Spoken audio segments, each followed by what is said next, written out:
Okay, here we have an example of a transmission cooling system. From the lines coming out of the transmission, we'll go up to the vehicle's engine cooling radiator. There's a separate cooling system in the side of the radiator which will keep your transmission fluid cool and at the proper temperature. And then it will come back to your transmission. The problem after you replace a defective unit is that after you've flushed this out with either a machine or a can of flush, you can still have contamination inside of it that can get back into your transmission and cause another failure. So what we're going to demonstrate here is how to add another filter in line into your cooling system. So what we have to do is, you'd be cutting the line and patching it in. We're going to do a quick replacement of this line in order to demonstrate how it will be installed.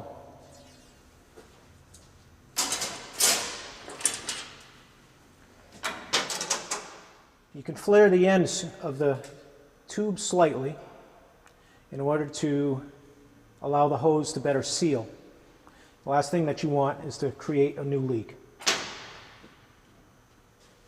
And then the flow direction of your filter is very important.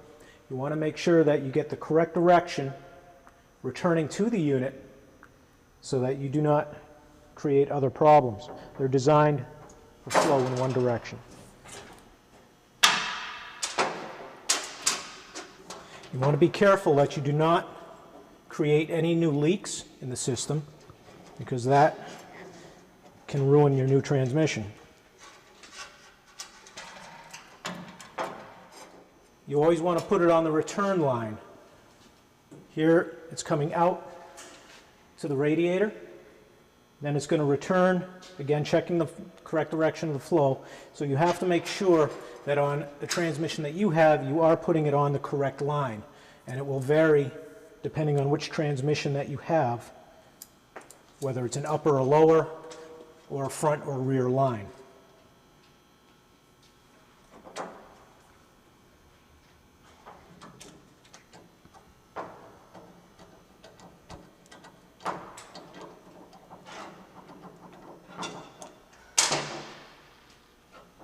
And after you had it installed in, you want to make sure it's not near any exhaust that could possibly create too much heat on it. In a safe location, make sure that the lines are secured in such a way that it's not going to cause vibration or chafing on something else in the vehicle. And then you have an inline filter that will now protect your transmission against contamination in the cooler. What we also have is an auxiliary cooler that you can add into your system. Auxiliary coolers will come with the necessary hardware to install them. This is one example of a medium-sized auxiliary cooler that you can add to the front of the vehicle, whether you decide to bypass the original OEM or whether you decide to add it on for extra cooling capacity.